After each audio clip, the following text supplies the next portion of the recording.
welcome to another episode of Not Another Podcast. And we're back once again. Myself, James Jimneso Cowan, Sean Baal Carlson, Mac. I'm just going to call you Mac. You don't have any other names. Geordie, McAleer, trash. Iain, Snyper Turner, and we are the Esports Social Club, and we're brought to you proudly by Skrilla, who are a proud sponsor of ours. And without their support, we wouldn't have been able to bring you this much content. I've got them trained, but they have a multitude of esports fantasy teams and, of course, some esports betting as well, if that tickles your fancy. Remember, gamble responsibly. Now, Mac, I believe we have raised you from the dead. Yep. You were in bed earlier this week, and I believe that is due to some delayed onset MEO sickness. That's right. He's come back thicker than ever. He's real. I'm still here. Confirm. I'm still here. Hopefully more jacked. Hopefully all that gym's working out. So we're here to witness the fitness. Oh, is this another subtle jab? It's a flex. The fitness. What? There's no jabs. You forgot my name. Is that what happened? I did not. No, it's only because Mangy was here last week and you thought you were going to Yeah, it was his a name. surprise. Oh, of course. It was a surprise to see you on the couch. And Sean, Yo, apparently we're on YouTube. really? Yeah. Do you guys know about this? Cringe. Again. We're on YouTube? Peppy hands. Yeah. See, I'm more That's excited great. that we're on iTunes, honestly. All the people with iPhones can just ease of access to us on the podcast app as Yeah, well. but I mean, everyone can do that with Spotify. Let's be real. If you just follow Yeah. all of us on Twitter, you're going to see it all throughout the week anyway. At least 5 times or 4 Yeah. times. Yeah. So. I reckon you should just give the podcast a listen and a I'm follow. pretty bad at Twitter. If you I love the people that go. are like, oh, what did they talk about this week? It's like, well, Themselves. you could watch it or listen to it, and that'll answer that question. Yeah. I don't know. That maybe speaks to listener habits in the sense that they only tune in for the topics Yeah. that they like. oh, and it's that they because we wanna keep listen to. putting shitty puns in as the fucking What? the topic names. Oh, you're just going to come at me for my ailments? Hey, look, I'm just saying, like, it's, stop it. You only have so many characters to use on Twitter to Yeah. put the topic post Yeah. out, all right? Look, it's hard. And you guys are all busy while I'm trying to get it up, so. Yeah, it's fair. Yep. It's not easy getting it up. No, it's not. Sometimes. Speak a to team doctor effort. about that. It's a Yep. team effort. Yep. It takes really big upload. Yeah. That's what it takes. Oh, Anyway, We're all failed. hands on board, though. Like, Stop it, Ian. Jim, bring us back. Quick. I'm trying to bring us back. all hands All on right, deck. come on, mate. If John Farnham's manager can bring him back, Dude, imagine if we did this on our deck. Oh, this would be so... I just we might even be on location soon. Anyway, I just wanted to ask you guys, is there anything cool happening in your world? No. Okay, excellent. Mac, Not that he can talk about, I guess. but that's no good. I feel like that's a recurring thing, though. Like, there's things I can't talk about that are really cool happening in my world, but I just don't say no. That's a weird I say flex. yes. There's so What? much we're holding back here. Really cool Well, I might have stuff. to miss packs and stuff, you know? Why That's do you not miss cool. packs? If I say what we're talking Some about, CS stuff will on. you edit it out with beeps? Edit one. The stuff that you can't talk about? Because then it would be funny if I'm like looking at the camera and I like cover my mouth and I'm like, oh yeah, like and stuff like that. Now you have to beep it. He's got the juice that makes it juicy. I just want, like when the profanity beep, Yeah, I know what Yeah. you're talking about. Yeah. every time I mention well, you're going to have to do that. I reckon we just like blur What's- your hand and no mute. Yeah, because the people listening will be like, we got the gossip. People watching are just like, So- can't lip read that, guys. Can't lip read that. Only the people on YouTube will get that joke. So like all 2 listeners now. I think Pilly recruited a second YouTube listener. It was Mangy, wasn't it? Mangy said he watched it on YouTube. Mangy. Does he watch Sorry, it? Mangy. It's Mangy. Was it Mike Star?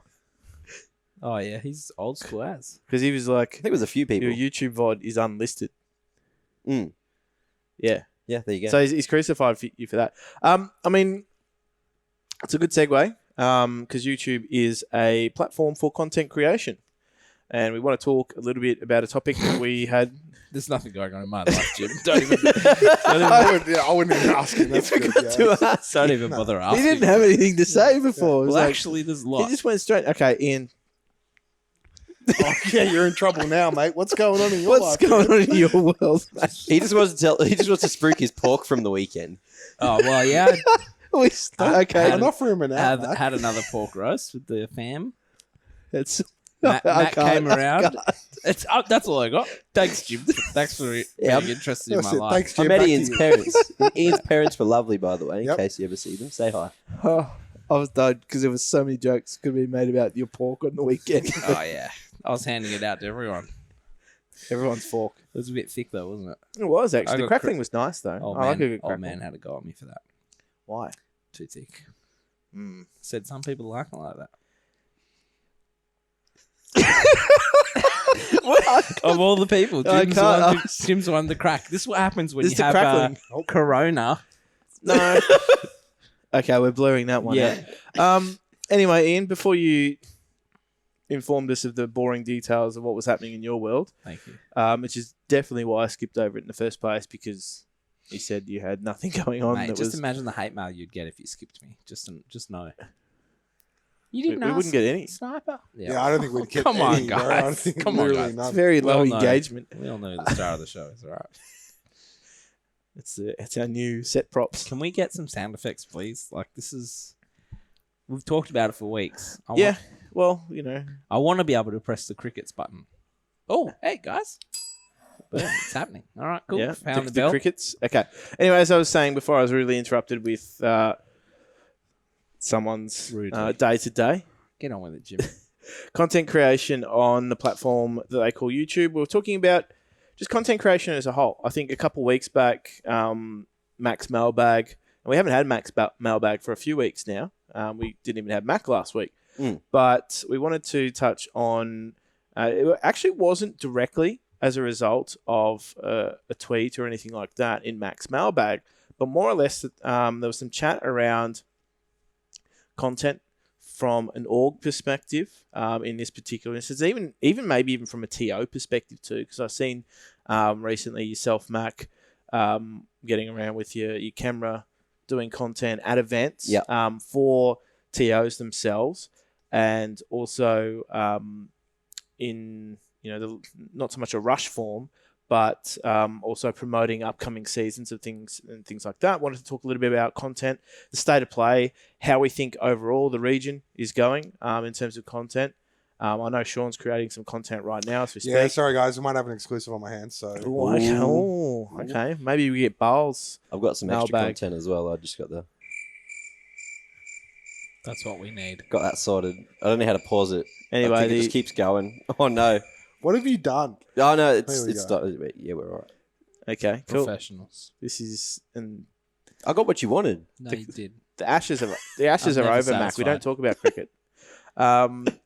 Anyway, wanted to talk about who is doing content well. Do we think anyone in the space is doing content well? Obviously, we all have different content opinions as well. We have different preferences in what constitutes good content, what doesn't constitute good content as well. I'd like to start it off by saying that I think there's obviously a few orgs out there that are doing quite well in terms of video format. I think that's probably knowing where the audience is at on things like Twitter and less so Facebook, but That's more dead so. now. Yeah, Facebook's very Once the Russians took over.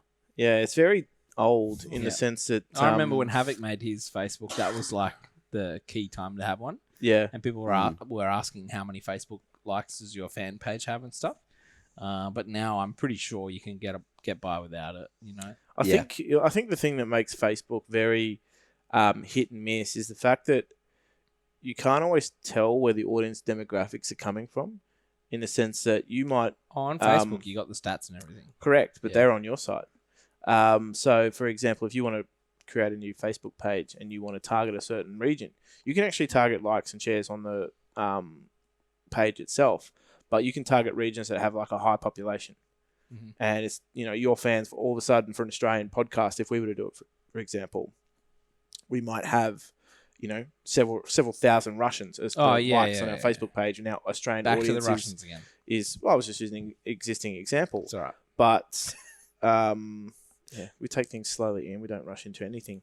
But in terms of the audience stats, not necessarily if you're holding them on your side, not necessarily a key indicator. And as you said, as a medium for esports, generally it's not where the content is consumed. Mhm. So knowing where your audience is and creating content that appeals to them, I think is You're not key. gonna, the other thing The is video content is Yeah. seemingly doing really well. yeah, you're not going to go viral on Facebook. You know what I'm saying? Not anymore. Not these days. Not on a fan page. No. You look at what some of these streamers are doing nowadays, where they just hit potluck and they go viral. It's always video, Yeah, I think Yeah. that's a and that's what you want. Well, I If mean, you're- Facebook isn't the platform that people, like you said, doesn't go viral. People don't tune into that. But often, if something's on Facebook that is funny, you find out about it on Twitter or on Yeah, Reddit yeah. or on. That's more of a sign of where Facebook is at these days, right? Yeah. so content gets recycled on Facebook.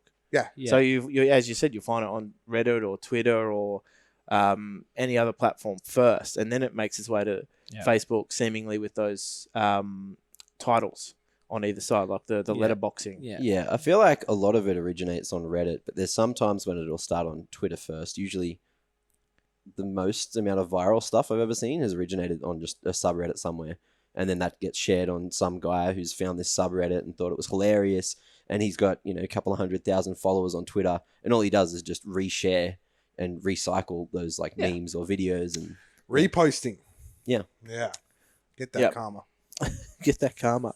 And shout out to the OC Reddit as well. Mhm. It's doing Yeah. a good job of promoting local content and bringing that to, So I guess, a centralized place. So if you don't sort of It's a pretty follow, cool little initiative. Yeah. Yeah. So it's only a shout few- out to Giles and the people involved in Oh. that for getting that together.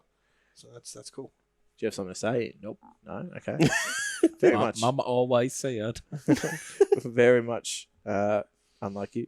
But, I mean, is there anybody out there now? You guys consume a lot of content. Obviously, all of us are on Twitter fairly regularly, and that's probably where we see the bulk of where our content comes from. Like, even if we're not on there regularly, if we Yeah. watch any content, it's delivered to us through Twitter, which is ironically hilarious because Twitter's video is notoriously bad. Horrible. Anything that happens in the first 10 seconds. But is there anybody out there that you feel is doing content well? Well, some content's better than no content. Yeah. So I did have a look at the Greyhounds videos, post major recruitment of ins, etc., which we were right about. That The was delivery? hilarious. Yeah.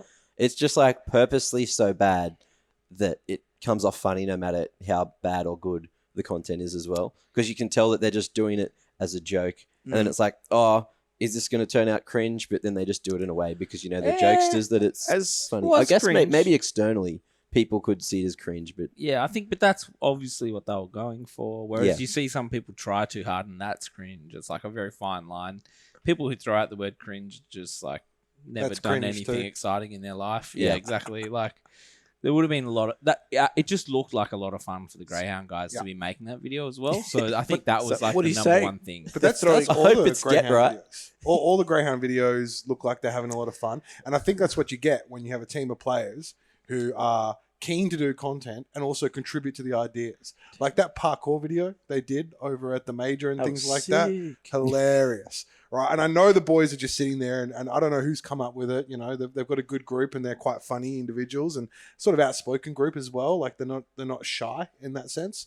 But I think it's genius. The only problem I see with it is how do you maintain that? Because that's a huge part of Greyhound's image now.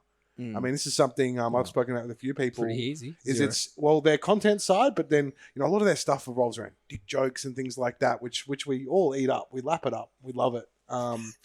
But what Love some happens? dick. What happens in a year or 2 year or 3 years time? How do you maintain that? Because you look at other orgs, what you've got with Greyhound is a very good group of players who are very keen on creating content and bring ideas and bring stuff forward themselves. What happens when you lose that? You look You at other have to orgs, lose the players first. well, No, they've but lost that's what I'm Urcast, who saying, had a like, whole video series revolving around it. whether it's 2-3 years, whatever. This is a huge part of Greyhound's image. 2 videos. We look at the rest of the scene and all the other players out there who don't initiate their own content or don't bring their to a fray. personality to the forefront. Mm. So what happens to Greyhounds when that stops? I guess that's something we'll find out eventually. But Yeah. at the moment, Who they're says it's killing going it. to stop, man? Who says it's going to stop? Well, no, that's true. Maybe it doesn't. Like I'm not saying It's it, zero, and like to me, it's zero effort. Like just go make a video in the front yard with your camera on your phone. Like that's It's that's the quality of what they're doing. So it's not like they need to go up or go. Like, No, but have trouble maintaining it's not particularly I'm not talking high-level about the execution. effort. No, but I'm not talking about it. You're right. It's not high level execution. It's very easy to do. How many other orgs are doing it? Well, I mean, other a players lot of people have that persona where they just want to look professional, right? Yeah, exactly. So many orgs are like, no, we just got to make it look as professional as possible, and if it's not, then they'll just can the idea. At the end of the day, that org needs to think about what's more important. My players having 20,000 followers each, or my org being perceived as professional and being boring as shit. I don't think it's mutually exclusive. Well, I don't view Greyhound's videos and go, oh, Greyhound aren't professional. I actually think it's genius. I think it's highly professional. I think the fact that the players are involved in the content is really good. I mean, I know you're talking about these, full-on edits and like camera angles and all this kind of stuff. Professional production. Professional production, but I don't think what they're doing is unprofessional. No, it's not. I think it's unprofessional, but it's not bad. It's not like it. I'd call it just genius. It's just usual.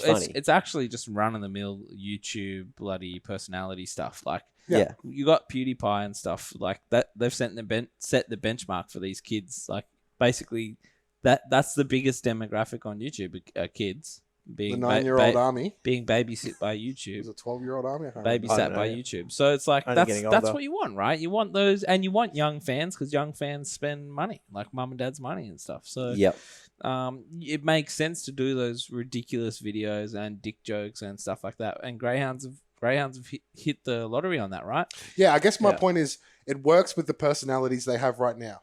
You have to have the right personalities. You've got to have the right people to engage in the content. It almost needs to come from them to some degree, because if you're forcing players to try to do something like that and it isn't natural and it isn't coming from them, it's not going to come across well. I don't think. So No, I mean, obviously you got to want to do it, right? Yeah, you But gotta look at- wanna do Look it. at everyone who's in Greyhounds. Like, previously, I was like, man, Malta doesn't get much camera time. Now in this latest video, it's like mostly Malta and Dick Stacey, and Dexter's only there as the delivery guy. I think they rally each other though. Pretty good job. They bring each other to the forefront. Yeah, I know, but you're talking about players who, like, you wouldn't expect to want to do content, and then now they're like getting stuck in, right? So I think as long as you've got the culture, I think anyone can come in and be included in the content. Yeah, maybe. No, there's no world I would have thought Inns would be jumping into a satirical video and popping out of a box and Malta going, I hope it's Get Right, and then and Inns pops up and he's like, oh, I'll try my best. Do you think that it's because it seems as though the players are driving the content? Do you think that that's because it's not particularly high level execution? The fact that it's just easy for them to be involved in the creative process That's just on purpose. means that like they're a little bit more engaged with it. If it was like and this is honestly one of the biggest barriers to creating content that you want sometimes is not having the equipment to do it. It's like, we don't have Or the staff. we and the don't have the marketing and camera the to do that, or we don't have Yeah. the lighting, we don't have whatever it is, we don't have the permits to film there. Yeah. Dumb stuff like that. Do you think like that helps engage the players to give them the power to go, right, we can do whatever you want in Yeah, theory? they're engaged. They can do what they want. At the end of the day, like, I guess what's the thing? What's the pipe dream, or what's the diamond in the sky that we have for them to adhere to, like to admire, to be like, right? And at the moment, pretty safe to say it's always going to be Renegades until someone does something at that level. Like, there's a lot of smarts that went behind that. In terms Renegades. of content or in terms of as a team? Content. Renegades don't make Subject content. Yeah, but what do you I'm mean? talking about the original content. Oh, you're talking Right. about that meme That kind of stuff that built their fan base. That feels Yeah. like 4 years ago or It something. was more than Was- that. Yeah, was it was yeah. 4 years ago. But basically, it what I don't know why you're getting caught up in how long ago it was. No one's done better. Yeah. Right. And look at their brand. I'd argue it's with what you like though, right? So that stuff was funny and I enjoyed it, and it But rallied. It was on a very high production level. It was on a somewhat high production level, yeah. It was on higher than Greyhound. Yeah, it was high. Yeah, I'd still not say it's the pinnacle Has anyone done better? as far as production quality. Yeah, for Absolutely. content. Absolutely. What? I mean, you look at Was some. it ESL? Like those videos coming out of like Katowice? That's not an org. Though. No, That's but a like, team. Yeah. I think Who's done better? some of the stuff Chiefs have done recently have been top notch. I haven't seen it. Well, there you go. But some of this, like their World Cup stuff, Yeah, from the Fortnite World Cup, Fortnite doco. really good. Some of the stuff, Avant's had a reputation for Okay. a long period of, Giles puts out whole series that are all incredibly well edited, incredibly Order well does put a together. weekly one as Order well, right? as well. So if you want to talk about high production value, Yeah, it's yeah. out there. Okay. Well, am I being Okay. silly in saying Do you that think- no one's watched those. Are you are, yeah. more along the lines? It's because you're caught up in CS:GO though, right? Yeah. Yeah, but I know TJ did the one for Chiefs and that was pretty good and stuff. But Yeah. which one got the most views? Without checking right now, I'm not sure who has the most views. But Okay. if you were to, just probably to the step Greyhound in, stuff, to be just honest. to step in here, Yeah. are you coming more from the angle that, like, in terms of good content, it was also a fantastic branding exercise? yeah, everything about it was good. Like, it was it really funny. established them It was as- scripted. It was, well done. And no one's done anything better or anything like that since. They don't have to copy it. They don't have to do anything like that. But Greyhounds is the first team to come along to actually try and do some actual content around their players. They have the players to do it, sure. But, you can train people. You can... Sort of. You can... You can try. Okay. Well, yeah. Genuine have been doing it. But I think what the difference we've got here is you've got, like, you're talking about production quality. We have that among many of the big orgs here in Australia. What they don't have is the personalities, right? What you've got with Greyhounds is you've got phenomenal personalities, right? That are maybe don't have the production quality because of the way that they're designing their videos. So if you look at like some of the OPL clubs as an example, I mean, Legacy apparently have done some great stuff. I can't see because their media guys blocked me on Twitter, so I can't see stuff. But apparently they've done some good stuff Say too. something, mate. It's unlike Are you talking about Starlight? social people. No, it's their videographer guy. I don't even know why, to be Luca? honest. No. No. The guy Wing Guardian. Yeah, Guardian, that's right, the one. yep, Yeah. I must have pissed him off at some point. Yeah, with that's something. that's really But- unusual for content creators. In Yeah, Australia. well, I mean, I can't see his content, so I can't comment on it, but I've heard it's pretty good.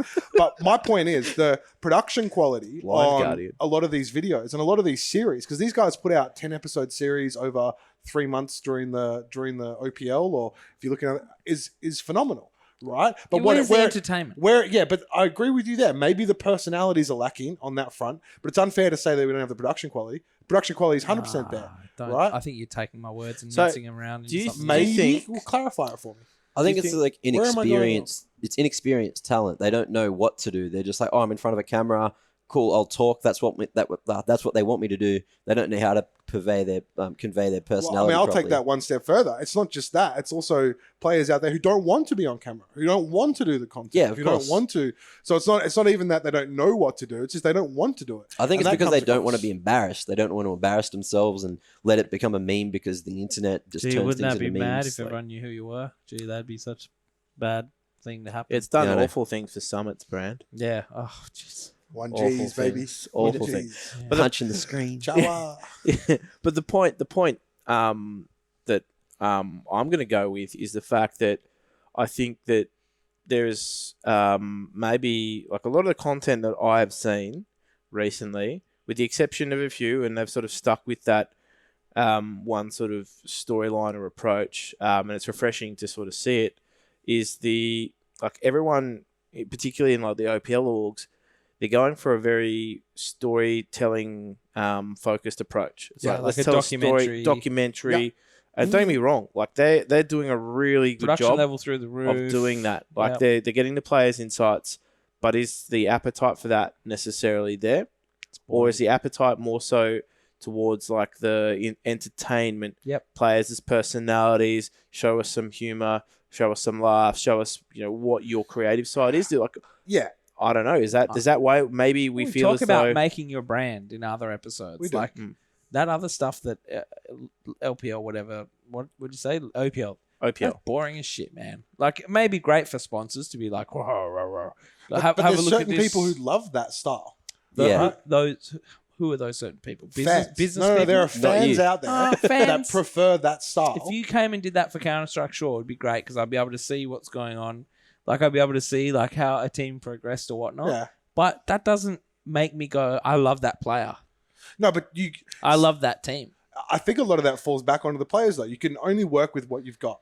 So, I mean, I know from experience of working with Giles, there's times where he goes in, if we pick up a new team, when we picked up a new team in Avant, and he was going to do video footage, he'd go in with the most basic level of questions and video content because he doesn't know where they're at. And you got to sort of start at a point and then see what you can work with. And then 9 times out of 10, like he'll barely get anything out of these guys. No matter how much training or coaching or scripts or whatever you want to put in front of them, or how, you know, you try to do it in a really relaxed, you know, it's really difficult. I mean, when we were in Berlin, we had the CS team quite active in wanting to do content, which allowed, you know, some, you know, things that were a little bit better than the normal kind of videos. But that to Giles, I remember him speaking to me going, you know, It's like pulling teeth. yeah, this is phenomenal. I'm not used to having a team that is so sort of keen to try and do content, understand that it's going to grow their brand. And that'll only get better for them. You know, they're not at a Greyhounds level by any means yet, but at least they're enthusiastic and they want to do it. Whereas a lot of these other players and a lot of these other teams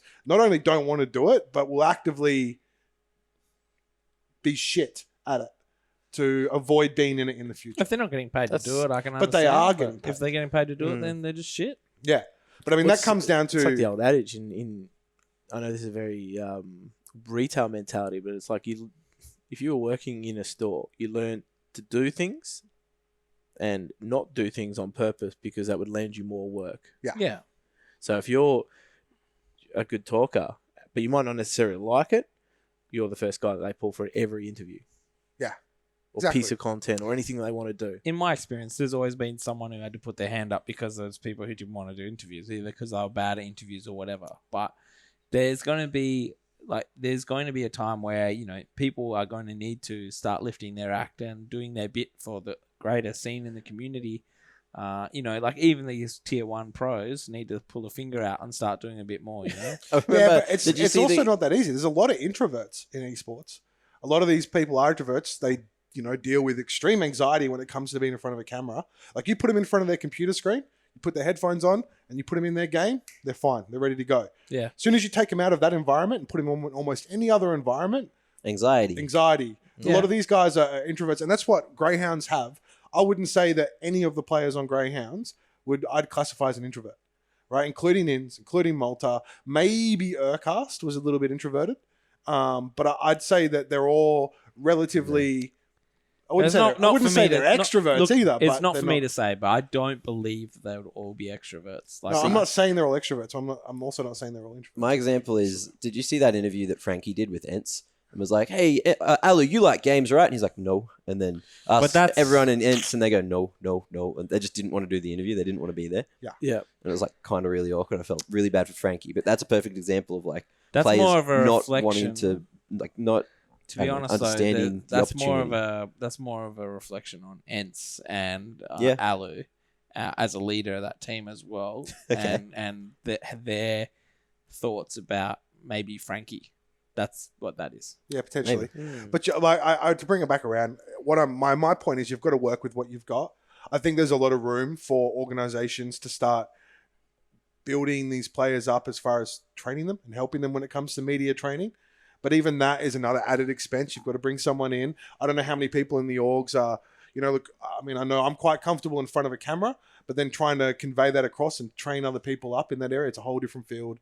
It's not something I'd be super confident in doing. And then it's at an expense. Orgs now need to have someone come in and help train their players up. Which players are you training up? You got rosters of 40 players because you spread across 3 or 4 titles. Well, even in that legacy team, like no one wanted to do any content. No, but that's the standard. Right. And that's where I think what Greyhounds are doing is, and what Greyhounds have is quite special, is they're all keen to do it. They're all coming up with their own ideas. There is no, I could be wrong, but I doubt that Mr. Greyhound or someone's there going, hey guys, we're doing this and it's all scripted. It's going to be parkour. I can picture the boys sitting there going, you know what would be funny is if we did this, and they sort of brainstorm a boom, video done. Does that bring it back around to the fact that like things that would trigger a player's anxiety, like a camera with, you know, a professional camera with a lighting set and things like that, do you think that's more likely to trigger anxiety or one of your friends with a phone? Exactly. Oh yeah, 100%. Like yeah. Do you think that maybe? And that brings me to another point. Do you think as though maybe teams, and you touched on this before, or people just in general, Mac, that is. Mac, sorry, yeah, Mac. For those of you that are listening, Wow. so I catered towards the 2 people that were on YouTube and not the majority that were on audio, because I'm inclusive like that.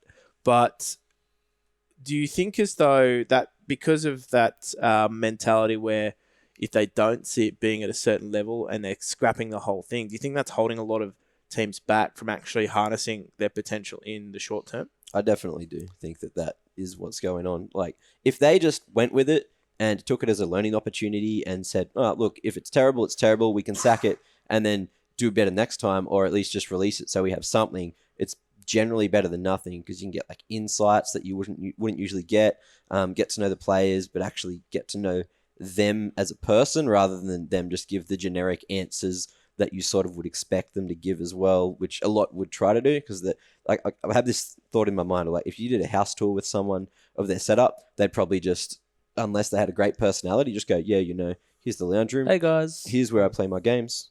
Hey guys, how you doing? that's my desk. It's phenomenal. Yeah, something bathroom. super generic rather Hey than guys, show too much of their personality in it. It's it's just- phenomenal. Phenomenal. I knew you were going there. I'm sitting here thinking. for anyone uninformed, if you didn't see Baal's tour of the Kingwin Prackhouse. Kingwin Prackhouse when they were over in Europe, go look that up. And He's been ribbed a bit. Genius. Yeah. He's been ribbed. Repetition was But- key. Like in comparison, though, you had obviously a little bit more experience in some of the players as well, more comfortable doing that. Do you feel as though that the fact that yourselves having done some form of content creation as well, like streaming or anything live, a live broadcast, puts you in a better position for some stuff than pre-recorded content? Because I know they're actually different skill sets. Very different. And it's interesting topic you bring up. I actually find doing live stuff is much easier than doing pre-recorded scripted stuff. For me personally, I think it's a completely different skill set. I think that it obviously sets, like, doing live stuff and having, sat on desks and done commentary and analysis and stuff like that is helpful. Initially, it's nerve-wracking. It's like, Yeah, nothing I say can be beeped out. I guess so. Yeah, I mean, you learn to trust yourself. You learn to trust your own thought process. You're usually on the desk because you know a lot about what you're talking about. And when you're in a position like that, it's a lot easier. You get comfortable in the way you go. As soon as you start doing scripted stuff, trying to remember scripts, present yourself in, like, whether it be an advert or whatever it might be, I actually find it really difficult. You never know what to do with your hands. No. Oh, like yeah, life, like- that's it. So, Scripted Jim the T-Rex. That's how I know you're reading from a script. well, it's like, I remember when I used to do It's hip like hop. this, mate. All right, get it right. You could, No limp wrists here. for those on YouTube, only YouTube people are going to get that. Yeah. But when I used to do hip hop, right, way back in the day, you could tell when you were recording someone, you could tell whether they were reading off their lyric sheet or Yeah. whether they knew their lyrics off by heart. Yeah. And you could actually hear it in the What, delivery. what did you call them? Script kiddies? No, I didn't call them script kiddies, but that's really good. I Yeah, wish I had thought of that. Wow, that speaks to two different worlds. But that comes back into the pre-recorded content. Like, unless you know your lines backwards, unless you have a good way to deliver it and are comfortable, then, I mean, that's something I'm not very strong at. Well, you've written the lines yourself. Writing the That makes lines yourself is Yeah. huge. It helps a lot. I was doing making tutorials for like smoke videos at the Yeah. start of the year. I was So streaming them. Sean. I was streaming them at the same time as recording them, and just the amount of takes, I would just screw like one word up, or know that I could do it faster, or know that I could make it more fluent. I was like, no, I'll do it again, and then I just screw halfway through the line, just over and over, and it's hard. Yeah, It's you different. can be live It's on different, though. stream with 100,000 people watching you and not skip a beat. Like when talking about Counter-Strike. Well, if that's- you did, you wouldn't Apples dwell and on it. You oranges. wouldn't redo it. you just The show go goes with the on. flow. Yeah, show goes on. But just on another thing with the content stuff with Greyhounds is I can promise you that every org out there would rather have what Greyhounds are doing Mhm. than what the high production stuff we're seeing elsewhere. And I'll give you a That couple of boring reasons shit, you why. mean? Right? Well, like I said, Ian, you find it boring. There are people out there who prefer that. It's right? the execution. So- it's not that it's but the boring, reason and it's also why- not your cup of tea. No, it's not his cup of tea at all. Do you But the think- reason why they prefer the Greyhound stuff is from an org perspective as well. I'm not just talking from a viewer perspective. Do you know how much cost saving that is? Have the boys there with their bloody phone Yeah. go out. Do you know how much editing is involved in those videos? Not much. Nada. Yeah. Pretty much nothing. Yeah. So when you look at that and you look at the yield they get as far as views and the interaction they get on these videos, you look at the frequency in which they can put out content. I'm not saying they do it heaps, but they have the ability to do that. It's genius. It ticks so many boxes to have a team that can come forward and do what the Greyhounds boys are doing, not just from a content perspective, but also from a cost saving perspective for the org. So I feel like Mm. the fact that they're all living together, I want to see much more from them though. yeah, well, They release a video every blue moon, and it's always great, but they could do so much more. well this Oh, you comes don't back to wanna what we spoke overdo about. it. Yeah, but what's overdoing it? One a week. podcast. One a week's not hard. Yeah. Don't overdo it.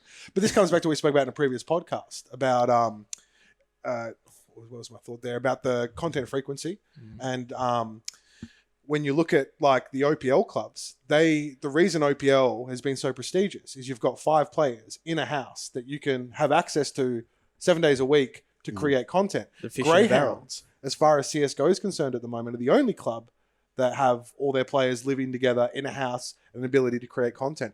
And the value of that is huge when it comes to, creating content for sponsors and partners and things like that. So I think one thing is pretty clear. I think the personalities we have in Greyhounds, at least for Iain, obviously, far outweighs what we're seeing from League of Legends players. And, to some degree, I kind of feel the same way. I but see I'm also some of those biased, League of though. Legends videos. They're not funny. The ones that are meant to be funny, those ones? Do you think like this is just Do wandering you know a little which bit ones off I'm- topic? I do know the Yeah. one you're talking about. Do you feel as though because Riot's player code of conduct and things like that is so Well, there's no dick well, jokes because coming they out of have Riot. one. Because they have one, right? They have Yeah. a player standard agreement, Yeah. code of conduct, and those guys are literally held to every letter of that rule book. Do you feel as though that holds them back in some regards from maybe having a little bit of an outburst? Now, this is like Mate, they can't even have an outburst on Twitter. Here's an example. So was it showing personality or emotion. You remember Jubes when Yep. he was playing for whatever the team was? Was it Sin? Sin, yeah. When he was Yep. playing? Like, he always had that personality, and that's Yep. fine. And that transferred perfectly when, like, has he done some desk stuff now? A little Or- bit, yeah. He's done, yeah. like, I remember he was sitting in on a few OPL desks and things like that. It's like immediately after he retired, before he transitioned Yeah. into anything behind the scenes. But he you was could say that expert player opinion that they were bringing he's in. like one of those extroverts we were talking about, where you could tell he was extroverted. All the interviews he did before he retired from playing, he had that that personality, like that sort of like Euro soccer personality. Like, we all know him growing up. They've just got that loud mouth, and Yeah. Yeah, Like, He's he's a got great, plenty of blokes like that. great personality, and that's a really good example of someone from that scene who does come across well. You can just put a phone in front of him, a little camera. You can get a 30-second soundbite or video of him, and you can pretty much guarantee it'll be pretty fun. Right? Yeah. Like, he'll have some things to say. And I know there's sort of like the regulations around Riot, but I mean, you look at traditional sport. I'm thinking back to, I don't know if you guys are familiar with the honey badger. Yeah. Yeah, I think most people are. Got out And of the here way like a rat up a drain pipe. The way he approached what he did was hilarious, right? And that was just him taking his personality to the 10th degree, right? Like, really pushing it. But there's obviously rules and regulations around what you can and can't do in rugby and other sports as well. But the personalities find a way to cut through that and get themselves across. And it's also about having no fear. Put yourself out there. I mean, you already are. If you want to, grow bigger and Yeah, well, I guess more so what I was getting at, not necessarily like encouraging players to have these outbursts that are going to bring the game into disrepute, but more or less, do you think the fact that there are these rules and regulations means they're overthinking what they say sometimes and then just not saying anything at all? Because it comes back to the same with the content. They're overthinking it. They think that they've got to hit this high level of execution, and therefore, if they're not hitting it, they're not doing anything at all. They're not doing anything at all and not releasing anything at all. I know, and this is something similar that we used to talk about with PGTV stuff, was that we would always held ourselves to a level of broadcast, and if we couldn't hit that minimum, they wouldn't do it. Yeah. But as opposed to putting out something that was we perceive to be. I just think of a we're poor not level. a traditional sport. We No. don't need to take ourselves so seriously. You look at anything that any broadcaster has done. Whenever you mix it up and you go a little bit like lowbrow humor or anything like that, it gets the likes, it gets the attention. People are entertained. People want entertainment. If you're just doing a documentary, that's not necessarily entertainment. What the Greyhound guys are doing is entertainment. I think if there are more entertaining players out there, if you think you could be an entertaining player, it's going to make you a valuable asset to a future team. It's in your best interest to do it. Yep. Did you do much content when you were playing? I did every single interview because no one else wanted to do it. Content remember wasn't a that, big yeah. thing with us. And also, we weren't going to do it unless we got paid because we were obviously having issues getting paid. That's completely reasonable. Yep. And you also did it when you were the coach too. Well, I mean, like I said, no one else was going to do it. Legacy's a bit different. They're like, you do it Yeah.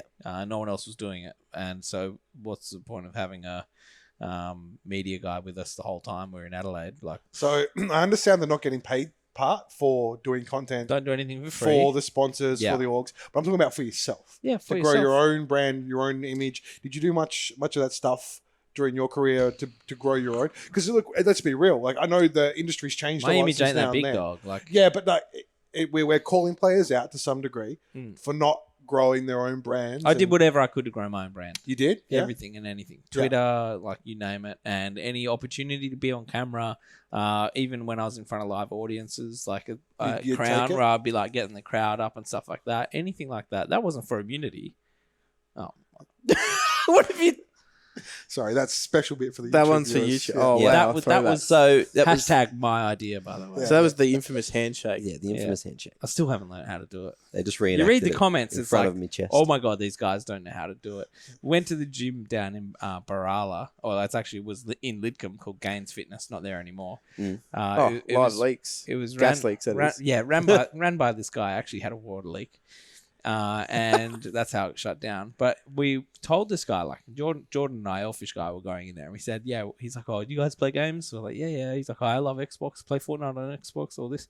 Like, oh yeah, we're commentators for like Counter-Strike and stuff. And he's like, oh, no way. Oh, that's pretty cool, guys. That's pretty cool. Like, took it like in his stride, no worries. But every time we went in there, he'd talk about games with us, the owner of the gym. One day he comes in, he goes, boys, you're famous. Well, you're famous. And he points to me. And he's like, you're on PewDiePie. Because PewDiePie did like top 10 cringe Yeah. live stream fails. And the handshake with me and some other guy are in it. And he's, all of a sudden, he's like, you're famous. I'm like, bro, I'm not famous because of the PewDiePie video. Like, well, proper famous before then. Well proper. Oh, he's well even proper. He's even winked. I to our heard you don't YouTube like listener. being called famous. No, I don't. By the way, Jim, for the agenda, Only by I've got yourself. an exclusive. I don't like being wanna bring up introduced later. to Oh, okay. strangers. That's famous. Okay. It's- Yeah, there's the difference. Okay, Yeah. so just to round things out, what would you like to see in content creation going forward? Like, do you think maybe they embrace? I've got supercars on my mind. The fridge. You live in it. Oh yeah, the fridge. It's just the most inside joke. We recently bought a fridge, and the surname on the fridge was Ambrose, and it's related to Marcus Ambrose. I bought a fridge from Marcus Ambrose. For those who know The this. Ambrose family gave us a fridge. There you Very, gave us. We But is that where this for one's from? for a small fee, very generous. Yeah. And a few laps in the mountain. Anyway, what I'm saying is, do you think certain organisations out there should just embrace the fact that something's better than nothing? Or do you feel as though that they need to have they need to know what they're trying to achieve? Organizations with are going to have to content? pay for it, though. That's the problem. Like, they're not going to pay for something that they don't know what they're getting. They for don't it. have to pay for it. Like if you look at like Dick Stacey when he streams, That's for him, That's- though. Huh? That's for him. yeah, but if he's streaming, that's the content I want to see, and it's interactive. Yeah. And you say, But it's "Oi, not for the Ollie, org. oi, Ollie, how's your prac going?" I agree 100% with what you're saying. But Yeah. what Jim said was, if I'm an org, Okay. if I'm a player, start doing it. Selfie game on point. Every single stream starts with a selfie. Mm. Yeah, when I'm with my team, I'm like, yo, my team's hell We don't do- excited. With your jersey on, We've And never then done a selfie You for go this. pan across to the team, and they're just introvert emos, and it's like, bang. At your own benefit, sure, but no one asks them. maybe get like a conky coach then. Yeah, 100%. Dude, Just someone that Brings has the the energy. personality. Coach You don't need a conky. coach that necessarily is like the greatest coach in the Can't- world. Just a content coach. Can't wait Call for it a content 5,000 coach. tweets they don't even from every org in Australia. Yeah. they don't even Can't need, wait. They don't even need to know Counter-Strike. They just have to sit behind the team and be relatively exciting, jump around, fist pump, bang some chairs. Like you know? imagine if you're there, like Pete Blitz, right? He's one of the tallest guys in the world. You can make so many jokes, use In so the much world. content about that. Yeah. when he's sitting on a chair, he's the tallest man in the world. Fee-fi, Meter fi-fi. Peter, Sure, 2 meters off the ground. Would you call him 2 meter Peter? I've been calling him Meter Peter Oh. on my broadcasts. What about 2 He's meter making Peter? some big That'd plays. be 2 meter Peter. Yeah, And 'cause he's you're- about 2 meters. 2 meter. Yeah, about there. But he sits high on the chair. Sits he very has high, the right? Mm-hmm. chair up as high as possible, and then we'll sit on like So a if you pillow. if you win against Chiefs, are you the 2 meter Peter better? Mhm. It's not even onomatopoeia. I just wanted to go 2 meter Peter beater eater, and then go in front of a heater. Don't be a cheater. gets a car, it's only a 2-seater. Like, it could go forever. Just saying. Oh, I miss Jordan. He's a concreter. Anyway, so you'd like to just see Individuals. individuals, On their own merits. Yep. Lift their own game. And if their team wants to come for the ride, sure. But if they don't, they're probably going to get left behind. In turn, do you feel as though maybe then content from org should focus on individuals rather than like the team collective? Start somewhere. Just start. Okay. Focus on the individuals that want to do it. Lift their brand. If other people in the team don't see that as an opportunity, then, I just had a thought come to my mind. One of the funniest people like on Twitter is not even a player. I know, I'm a commentator. Moe's wife Oh, yeah. on Twitter is like the Golden. funniest. And it's just, again, it's the same concept. It's just a camera. But great. it's been done at home by the people involved, is what I'm saying. So it's not easy if you've got players spread across the country and you're an org, right? It's not easy to pay for someone to go there and do content. You need these players. If you're a player and you really want to grow your brand, you have to get involved yourself. You have to do stuff yourself. And there could be trial and error involved in the sense that if you just put out content, you're not going to nail it every time. Bro, bad content Try different things. will get you more views than good content. Yeah, if you've got some... lot of the And time. more than no content. Yeah, Yeah, wow. Yeah, that's it. Got to be in the winner. exactly. Any know popular... What is it? Any... Publicity is good publicity. Yeah. Well, we focused a lot on video here Yeah. as well, but there's also room for other things in shorter form and things like, Instagram stories. Like if you're at an event, players taking over Instagrams and showing some personality, or if they want to do that, or maybe just getting some little bits and pieces of like the social media person following around and annoying the players, Yeah. showing little bits of personality. It's just that kind is- of like is- what Danny Kim did with the MEO talent room. He's like, "Oh, don't upset the talent guys," and then like gets caught by Rob and runs off, stuff like that. Yeah. The one where we asked Jordan for an interview and he's like, no, but there was literally a minute that he had to get back to the stage. Yeah. We're like, Jordan, we're doing a piece. Can you be in it? And he's like, oh, I've got 2 minutes. It's like, all right, it's going to take 10 seconds. So got it done. Yeah. Yeah. Worked out. Piece of content, better than nothing. Players don't even have to do anything for that, but it's funny. Yeah. I think Instagram still isn't massive in esports yet. It's No. huge for gaming, but it's Well, just not. maybe like the top It's getting level there. We're streamers. getting Instagram slowly. It's hard. That's why it's harder than Twitter. I don't think Yeah, anyone's it's really. its own format. I don't think anyone's really cracked the code with executing that. At least domestically. No, just be domestic- good looking. One of is the probably things first I part. like seeing, event days. Was, the multitude of different personalities. I actually think maybe things like Instagram, from TOs can be Yeah. well utilized. Gfinity actually did a good job Yeah. of like day-to-day Instagram, because you have a multitude of different people that come in on a day. You've got everyone that walks through your door is potentially a piece of content, and maybe you've got too much content sometimes. But yeah, like behind the scenes, showing what goes on match day and things like that. I think that's cool pieces of content. Sorry, I just said it. Everyone who walks in is a piece of content. I'm sitting there like, I'm more than content. I am more than content. I'm more than just content, damn it. I'm so much more. I'm glad you have to edit that. Yeah. Yeah, that's all right. No, that's what the multi-band compressor's for, right? Yep, that's exactly what it's for. Beautiful. Anything you'd like to see in terms of content, Mac? Now, you obviously sit on both sides of the camera. Yeah, being on both sides of the camera definitely helps sometimes, especially when you know what's probably going through the mind of the people you're filming. But in terms of like content with TOs, I think there is some plans coming up with the AUNZ Championship land finals. We were going to try and get some content done. It was supposed to be this week, but it didn't happen today, so I don't know when it's going to be filmed. We weren't involved, so it's probably not funny. No, it's probably not funny. Okay, But cool. we could try our best. Did you like the one we made with Kevin? Who? With Kevin's return? Or Danny? Like Danny and Kevin. Did you I not see thought the there was video I I thought it made was for Kevin's return? I thought only Danny was in it. Yeah, well, the one for that Danny acted in Kevin's return. Okay, yeah, I did see that one. Yeah, you did see that one? I've been seeing Danny in way too many places lately. Yeah, Danny's on point. Love Danny. But are you going to show us? Is that what you... I was getting that ready. Oh, It wasn't okay. at the ready. I had to sort of get it. Come there. on, mate. Get a Fully soundboard anyway, or something. We'll get the soundboard eventually. Oh, do I have the? Oh A no. little bit. Oh, man. Oh, I've got shirt's too small. We're going to be TOS. So. Oh, anyway, where was I going with that? So potential for content to come out for that, but also I wanted to segue from that into us potentially using the opportunity of AUNZ championships for more content for ourselves as Heck well yeah. for the Esports Not Another podcast. Hell yeah, we might Esports even have a social club. social club meet. It'll be good. You know, that's what social clubs do, is go and be social. I love meat.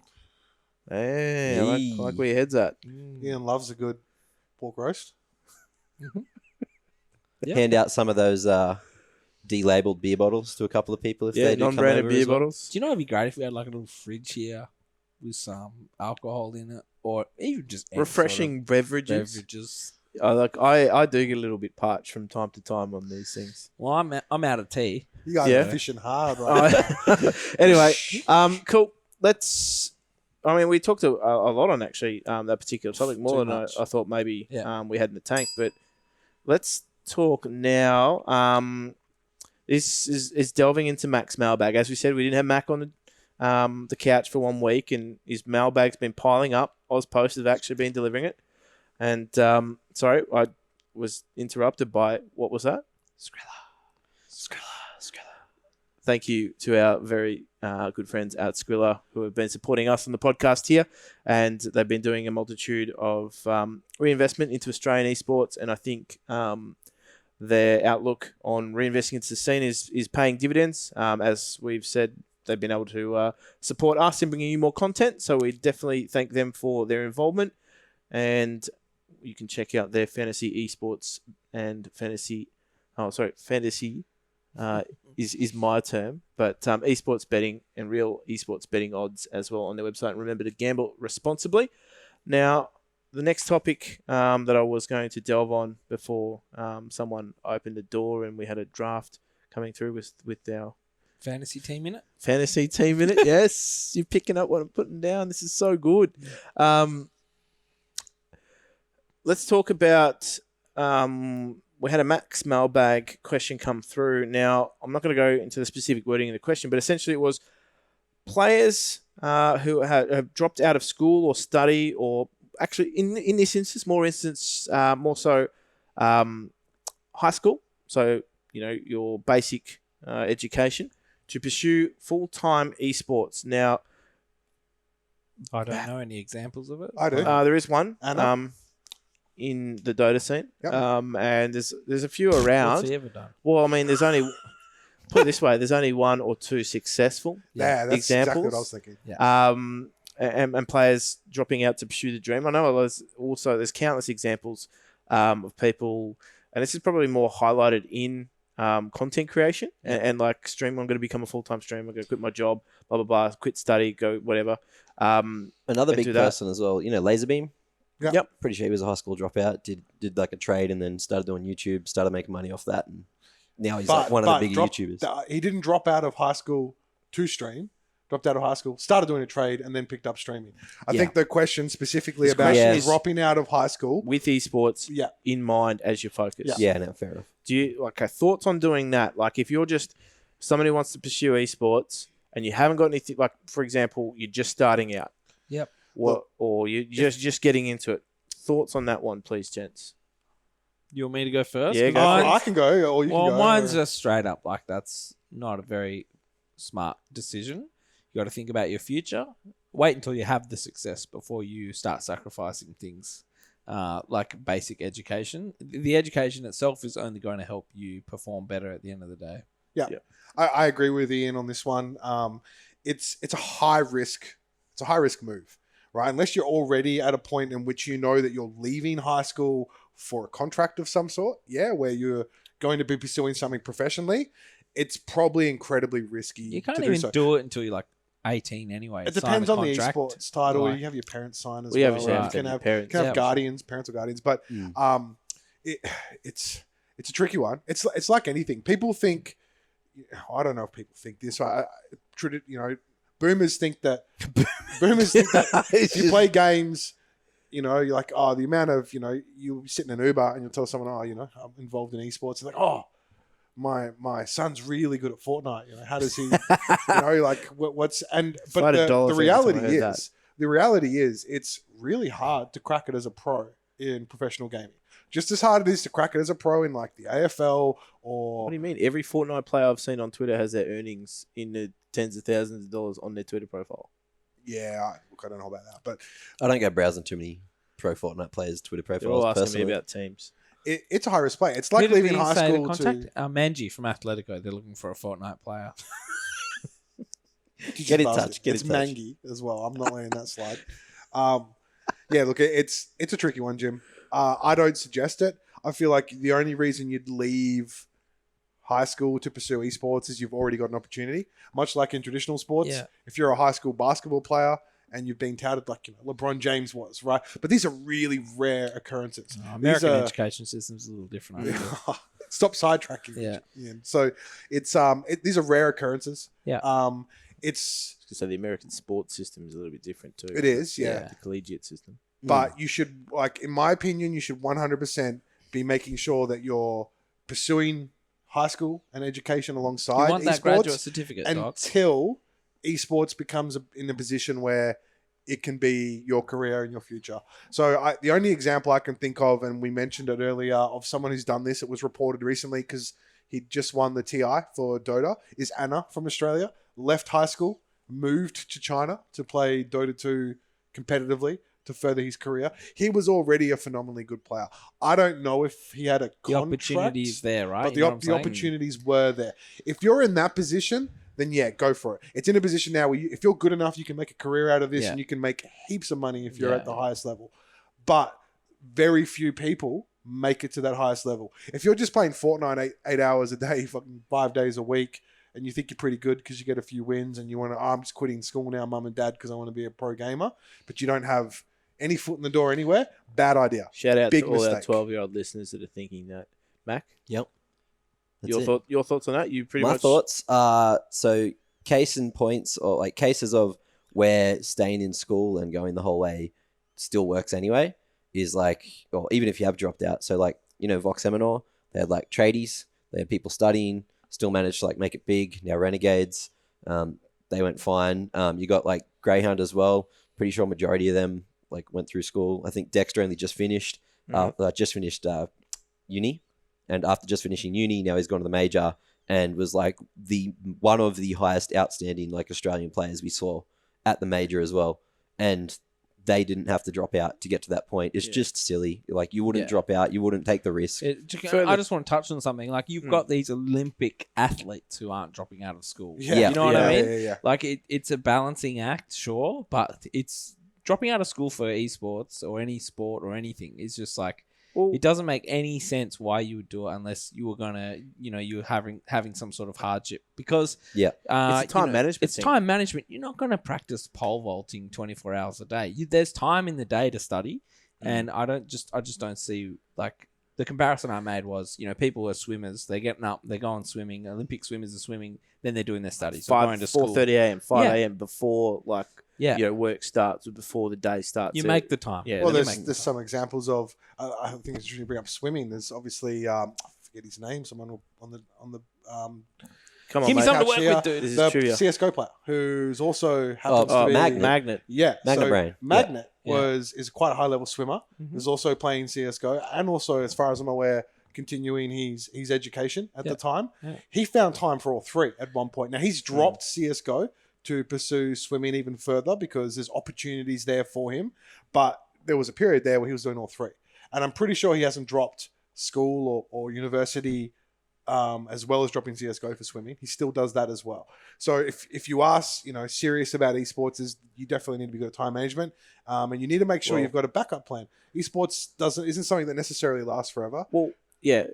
Further to that, like any any elite sport, there is a single-digit percentage that will ever make a professional and play at the highest level. Yeah.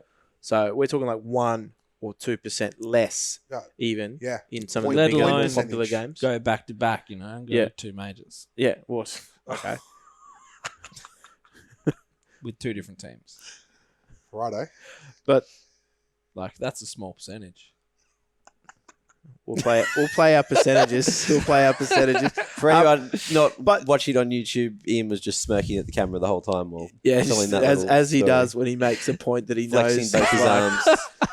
Unique to him. Anyway, but I finished year 12 with honours and then studied With honours, and, you had to try. Yeah. I'm obviously Yeah, the yeah. biggest white nerd you've ever met. At least you But didn't I feel like it all benefited my Counter-Strike in the end. You know? Yeah. If I could read a book, I could do better. There are plenty of examples of esports professionals at Yeah. the top of their game Yeah. who have still pursued their studies and finished their studies. Yep. Very few on the flip side that have ignored their studies for esports Don't and forget, been successful there's- without already having something in place first. Attending doesn't necessarily guarantee you pass, right? No. There's people out there who failed high school and are successful. So on that note, like, Well, on the flip side of that as well, and I think I actually should have brought this up earlier. I mean, I've been in situations in Avant recently. We had Fortnite team and things like that. We had some very young players in that Fortnite team, no surprise. 14-year-olds, 15-year-olds that were involved, where from the org's perspective, their schooling came first. Yeah.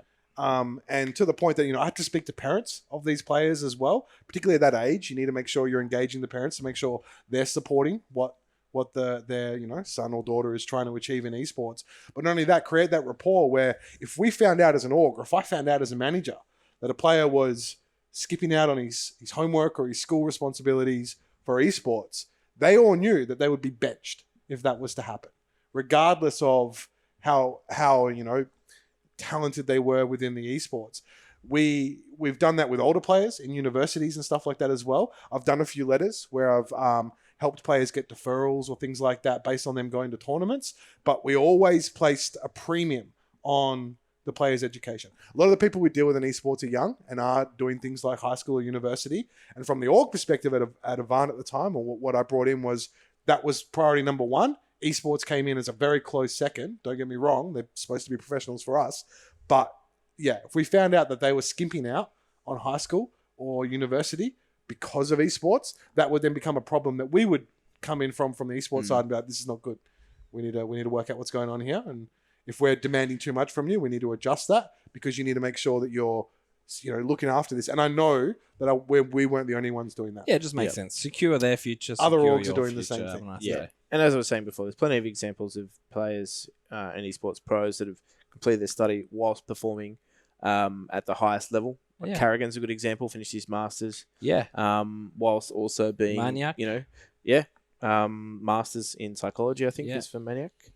And again, these are guys that finished these. I'm sure Az has degrees and finished studies. his finance degree by now, whatever it was, management. But they've also done so whilst playing professionally. And I actually think it's a good exercise in learning how to balance responsibilities as well.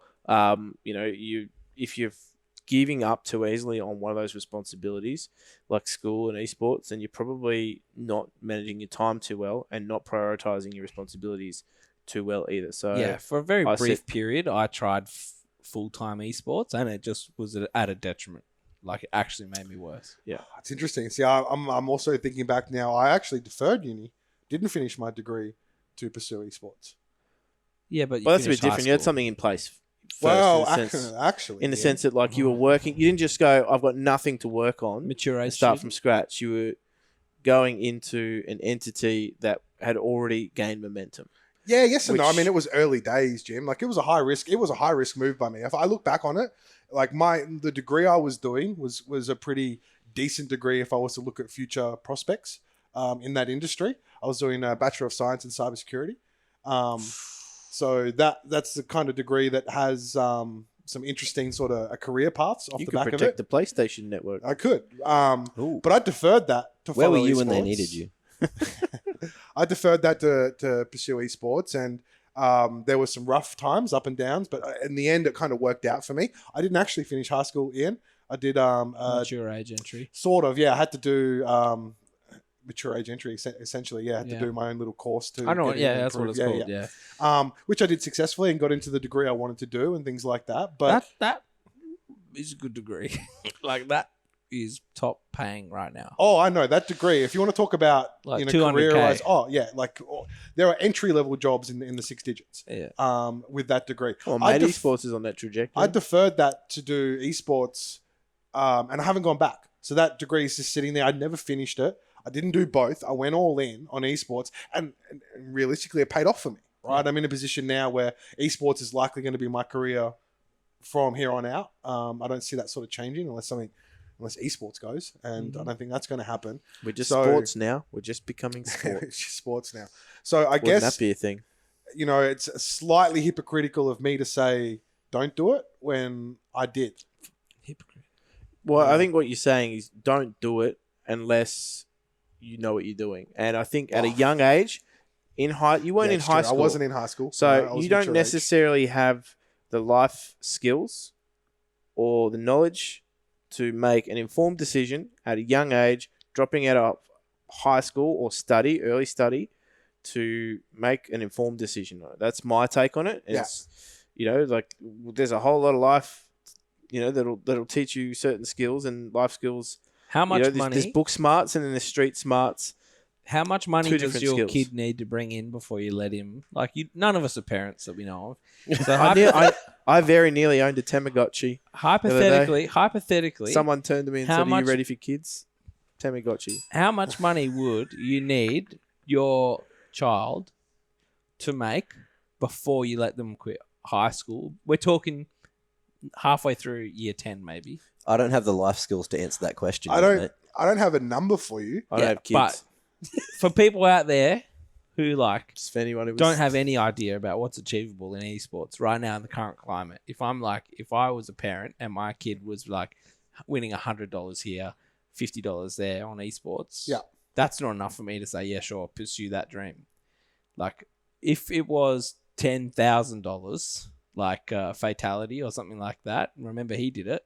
Do you go, okay, you're on something here, like people are saying you're the best in the country, you're the best in the region. I want to see credible sources. Yeah, well, But okay, I'm going then to go maybe into you're that. like, oh, my kid actually can be something. I I'll don't think support the I don't think decision. there's any right answer for that question. I think You're just pussyfooting. no, it's not pussyfooting. I don't because like Take a stand. no. Well, my stance on this is it's hard to put yourself in the shoes of a parent when you're not a parent. No, That's I one know. thing. Yeah. If I had a kid who was passionate about esports, Did say none of us have kids. I'd be I own a fish. How much would you want your fish to earn in esports before you let it out of the aquarium? Well, that'd probably kill it. So this. Let's now enough judge. to pay for the funeral. Let's now judge your fish on its ability to climb a tree, because that's our education system. Anyway, continue, Sean. Look, my point on this is there's a lot of variables involved. I would support my kid in esports regardless of what they were earning. If you're talking about dropping out of high school and things like that, I'm not talking about not supporting him, Sean. or- Like, obviously, you're going to specific support your question. kid no matter how much, like, but you have to be a parent at some stage, and Yeah. you have to make a decision on what's right for your child's it, future. it wouldn't be about how much they're earning. It's hard to put a number on that. It'd be longevity. If they've got an opportunity to pursue something that I can see as like for over the next 12, 24, 36, 5 years or whatever it might be, where there's a real career path that they're passionate about, then that would be enough for me to support them, whether that was 30K, 50K, 100K, 200K, because it'll build, right? Man, it's 100K. Okay. I'm just So right packing now- their bag for them. Right now, I'm going to preface that. Now, I just wanted to also make good on my comments before. My girlfriend turned to me with a Tamagotchi. I didn't know this at the time, Weird flex. but yeah, that's right, Tamagotchi. What did she hit you with the? No, I'm she's like, pregnant? are you ready for kids? And I was like, oh, jeez. And she's like, Tamagotchi. And I laughed.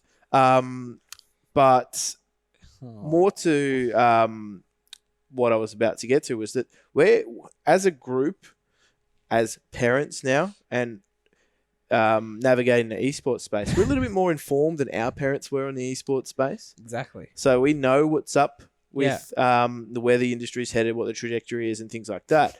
We're not necessarily, our kid, for example, might be into drone racing, and they're like, that's like the next greatest thing, right? Like that's, Yeah. and we don't know jack about it, and we're sort of really skeptical about drone racing and actually whether or not this industry is taking off. Yeah.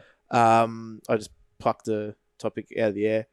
Funny story. I was at Decathlon the other night and was just leaving and pulled through the car park, just took the turn. There was no cars in the car park. Didn't notice there was a freaking drone race going on in the car park underground. Yeah, and right. I turned onto their course. So I had all these guys with like their VR goggles just like looking around weirdly at me. I'm like, why are you drone racing? in a You're car the park? freak here. Yeah. So I'm just going about my business. You're occupying public space. Anyway, drone racing's a thing. But we are going to be a little bit more informed about the topic, so we're not necessarily we're going to be making more informed decisions. So when we say, "Oh, how much money does your kid need to be making before you let them do that?" In my position, it's like, okay, have they completed their study? Is it enough to take the place of a part-time job or a casual job, or is it earning them similar money to that? Because that will fill a similar role in the sense that it'll teach them maybe not necessarily like the working skills that are required, but it'll teach them things like the value of money and what they need to do to earn it. And that's the sort of skill set that I would be trying to instill in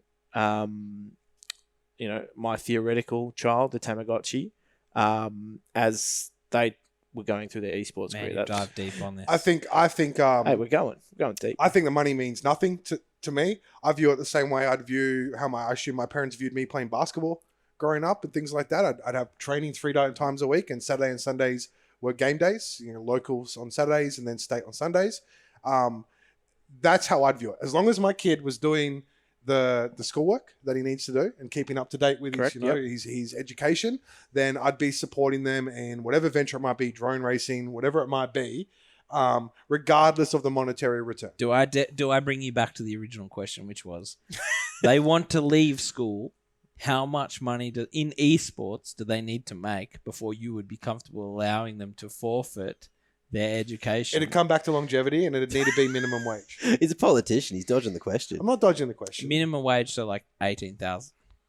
Minimum wage, as in, I don't think. So here's in another way. It's like, okay, your kid's like fed up with high school, and they're like, "Mum, Dad, I've got a job. Like, someone's giving me a job, and the job is 20 grand a year. Yeah. Are you going to let me quit high school for that?" As a parent, if it's like a real job and everything, I think parents would be like, "Yeah, sure," because that would be their career starting. Yeah, they don't need high school anymore. So for esports, if that was going to be their career, and they say, "Mum, Dad, I've been given this opportunity," and it's like ends up being like $1,000. I want to quit school and pursue it. As a parent, are you going to be like, "Well, nah," like, nah? As I was saying though, like we're a little bit more informed in that, so we're going to do. So that's why I asked the question. Background checks. And Tell your kid. I think your time's worth more money than because that. we're informed. People might be listening and maybe want an informed opinion on something. So, what would your opinions be? But it seemed quite difficult to get a solid answer. As I said, it needs to replace, the place that a part-time earning at minimum wage. Yeah, that's what I think as well. 30 grand. 30 grand in esports? Yeah. I think that's fair. Because chances are, like, if you're not doing it for 30 if grand, they're still at home, they're living under your roof, right? Yeah. Like if they're coming to you with this decision and they need your permission to do so, they're 16. still living under your roof. Yeah. Exactly. So like the money that they will need to earn is obviously going to be far less in a lot of instances than if they were living out of home. Mhm. In which case, I don't think they're going to come to you for your permission anyway if they're already living out of home. Yeah, exactly. How much money does a first year apprentice make per year, roughly? Whoa, I think it depends on the question. apprenticeship. It's It very, really very does sketchy. depend. Like, Okay. in terms of, And if you're only 16 or something, it's like very low. yeah, it's Like, like less than 20 grand a They year? Yeah, can it's pay like you like $100 a day. Like, it's Yeah. literally like $5-6 an hour in some yeah, instances. 50, like, $50 a day. and then you got to buy your own tools still. So yeah, it's pretty. Tax it It's up. pretty tragic. Gotta have at the money start. first. Yeah, I know. But I think like saying 30K is like reasonable, right? Because you're saying to anyone who's a fledgling esports athlete out there that if you're not earning 30K the second you leave high school, you're not leaving high school prematurely. So yeah. I think that rounds that one out nicely. But I don't think any of us are going to be allowing any potential children that we have to just leave on a whim, not have something lined up. Maybe first. I could be a shit parent. I Who can see knows? it. That's what I was going to say. Yeah. Who knows? What do you I mean? don't know. My kid's playing Fortnite all day and he just won't get off, and now he runs the household. Who knows what it will be in the future? Like, Okay, I'm blaming this game and not my parenting skills. I Ian. could be busy Alright? parenting in VR to not worry about my kids. Like, You're virtual. yeah. My virtual kids are more well behaved Yeah. than my actual kids. You know, like that Second Life stuff. And it's a problem with my real kids, not my You parents. remember that okay? game, Second Life, I where do. people were like looking after their virtual kids more than People their real were kids? making salaries off that game. Yeah, they still are. Yeah, that's ridiculous. Really? Okay, Okay.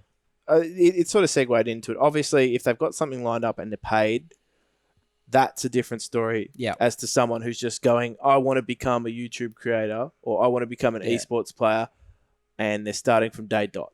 They've got nothing. So if they've got something Do a lined bit up of that changes research. it. Do a bit of research in your kid's life and see where they're really at, and talk to his the organisations as well, because they'll tell you what the realistic. Hopefully if they're not shady, they'll tell you the realistic chances. So- of success. Well, I mean, parents have to sign off on the contract. It comes So down parents will see to everything. whether or not if there's a real active interest in esports, and if obviously I'm not going to tell a parent how to parent in some instances, but I think if you've got an active interest in your kid's future, and this is a theoretical possibility, this might even be happening now. Do your due diligence. Make sure that to your best knowledge, and if you don't have the best knowledge, that's why we're ask here. around. That's why we're here. Yeah. We're not offering legal service or anything No, like no, that by no, any no. means. Don't private message But us. don't private message us. Just listen But to the podcast. precisely, and if you got to this point, you probably already got the advice that would be required in that instance. So, basically, long and short of it is stay in school until the cash cow comes. Is that what it is? Yeah. Essentially, yeah. Cool. And one more question from Max Mailbag. And this was a really interesting one for me. And this is probably going to be a quick fire topic in the sense that we've gone for a little bit. But what is the next esports title? And what do you think is esports ready but underutilized? So I'm going to start this one off in the sense that I think it is a huge potential for esports title. It's sort of starting to be realized as well, but is really being let down on the developer end is Rocket League.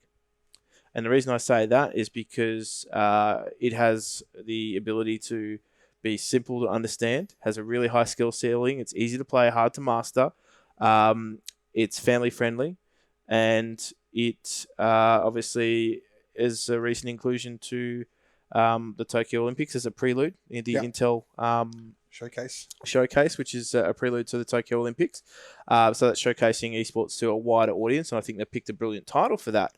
But the game itself, at least in OCE, is held back by a real lack of regional support. And when I say that, it is the and I might be putting my neck out in the chopping block for this, but I don't care. The developer has really failed to help grow this region. A lot of the tournaments are either underwritten by the TOs themselves, so them selling sponsorship onto it and creating a product to sell, or alternatively, it is the twice a year RLCS, same amount of prize pool, hasn't really been any development, and the TO really doesn't seem to be actively looking for ways to expand on that circuit whatsoever. Thank God for DreamHack and adding extra events to the Rocket League calendar for this region and creating invites for that. But other than that, there's been nothing. Oh, There's we did been that qual, So you're didn't saying there's a lot of untapped Correct. potential. There's a lot of untapped potential, and it could be, honestly, it could be so much bigger. I feel as though in Europe and North America, obviously it's bigger because of the audiences, but it's also bigger because it gets direct developer support. The developer Psyonix hasn't really seemed to actively show an interest in Rocket League in this region. It seems to be just a checkbox in saying that we've now got a global tournament. The RLCS World Championships is a World Championships because we're including other regions. And including other regions doesn't really mean just giving them, dribs and drabs and checking that box and saying, yeah, we got something going over in Oceania. We send 2 teams and that's our bit done. It's now a global championship. Yeah. They're not doing much to create the eco or help the ecosystem over here. It's pretty much run by a dedicated group of small dedicated group of community members who have been week on week creating tournaments off their own back, prize pools that are community funded. They've been milking the same cows. The players have been contributing to their prize pools for a while, and it just seems as though it's underutilized because it needs that push from the developer. Yeah, look, I can agree with you there. I guess my question to you is, obviously, when we look at developer support, or lack of developer support, I can't help but go to CS:GO, right? Which Yep. Valve are very hands-off approach to CS:GO. Obviously, they have the majors, which is very hands-on approach. But outside of very. well, they have their rule set. They integrate the game. They do a lot of they've got their minor systems throughout. It's a pretty hands-on approach from Valve for Valve standards, right? Okay. which they outsource, but it's Yeah, they would bring in external partners. That's definitely what their approach. But with Rocket League, my question to you, Jim, is because I don't know this is the Psyonix, is it free IP for Psyonix? Can anyone run a Rocket League tournament? To a degree. To a degree. If you're obviously, they're a little bit more hands-on than Valve in the sense that they want to know what's going on with their IP. Yeah. But they don't really do too much to help you once you've secured the use of their IP. Well, then I think that falls back onto us then, as in the region, right? I think that if we want to, because we have a couple of great teams at the moment that are floating around. I think the Renegades have an Australian team. Yep. Ground Zero's team, I think, also does a bit of traveling as Correct, well. but a lot of that's either if they qualify for the DreamHack, yeah. which has a paid spot Yeah. for an OCE team, which is a paid invite. Autobeth. Autobirth, they're correct. That's actually a term I haven't heard in a while since State League Counter-Strike. But they allow one team for two of their tour stops to come out of Oceania. I think Valencia was the most recent one. Montreal was the most recent one. And I think Valencia might actually be one of the other ones. But well, I mean, I guess I think the way I look at it is it's a failure on it's supply and demand, right? If there's enough demand for Rocket League in Australia, the ability to supply it is there. You're not restricted. It's not closed IP. If you're ESL or a tournament organizer or community group that's trying to get in esports, you can run tournaments for Rocket League. You're not going to be restricted. Psyonix may want to know what's going on. So I think that in that sense, either the demand isn't there or the demand isn't being met, in which case it's a real opportunity for someone to come in and do tournaments within this region. And I'm gonna I'm not going to blame Psyonix for that. I'm actually going to blame us as a region. My counter to that would be see what Ubisoft have done with Rainbow Six. Yeah, but it's a different approach. It is, yeah. But what's yielded results? It worked. I'm going to go out there and say Rainbow Six wasn't anywhere on the radar, and probably sat at the same popularity as Rocket League for a while until Ubisoft stepped up their developer support and actually went and created an ecosystem here in the local region that developed. Now, the key point of information, I probably should have disclosed this, was that in both Europe and North America, Psyonix run development leagues to their RLCS championships. Okay. Here we have two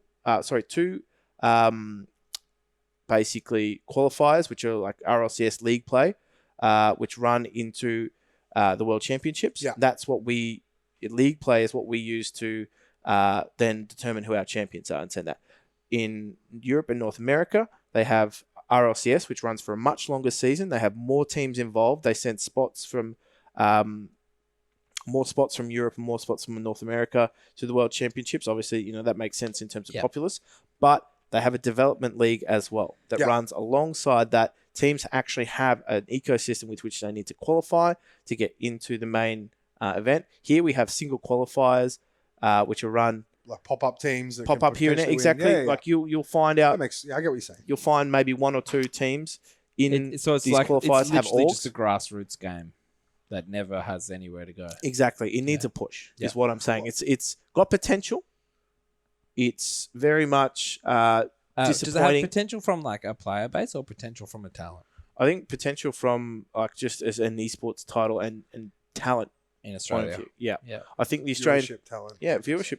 And then obviously a follow on from that would be the orgs and stuff like that. Chiefs, Renegades. Correct. Yeah. Both those and all three of those orgs have done a good job of getting involved in the scene and supporting it for quite some time. But as I said, like they need more reason to. It's twice a year that they get to, unless DreamHack was here, that they get to do something. There's no, like the local development. You wouldn't have a team on salary doesn't exist. Yeah, like there's no development league like there is in the US. Put it this way, their collegiate league, which they run for just colleges and the college system in the US has more support than the regional leg of like the World Championships. Yeah, okay. Well, I mean, in that sense, because you mentioned Ubisoft, and they have a very I think they've hands-on done a fantastic job. hands-on approach, and Has it's its worked own very problems, well. but Blizzard kind of do a similar thing. They're quite hands-on, control their IP, control what they're doing. Riot, the same sort of approach, right? Then you've got the other side. It's like more. It's like goes beyond control. That's like choking. Yeah, well, I mean, they're choking their esport. I was going to say that Epic Games did buy Psyonix. Yeah, exactly. So like there may be changes. I was going to ask, but then I was like, Potentially, yeah. whatever. so, but then I can understand that if Psyonix are doing X, Y, and Z for NA and EU and things like that, and having that sort of pathway with, I guess, the grassroots approach, then yeah, cool. It'd be nice to have that here. However, I think my original point still stands about supply and demand, right? There's an abilities to supply Rocket League tournaments in this country. You're not restricted. You can use the IP. You can create tournaments. It's actually not too difficult to run either. The interface inside the game's all there. So if the demand is there, because it is a booming esport, which it is, and it's about to go to Olympics, then someone pick it up and run with it. We don't need Psyonix to do that in this instance. It'd be nice if they did, and it'd make things probably better. I'm agreeing with you here. I think the Rocket League community is a very young community, and it lacks the expertise to be able to do that on their own. So they need some help. That's fair. Yeah, they need some help. And Ubisoft, they will send out a brief and go, we want people to pitch for this event. So it's not as though like they're doing it all on their own. They actually partner with people to create their events as well. You don't see Psyonix doing that with anything. Like other than the World Championships, like there's nothing, Psyonix don't go and say we want to create a development league here in OCE. We want to create development leagues all around the world, and then we'll ask all of the TOs in that region to pitch for it and create something. Like there's no partnership being formed in this region with anyone from a developer. Doesn't mean they have to do it themselves.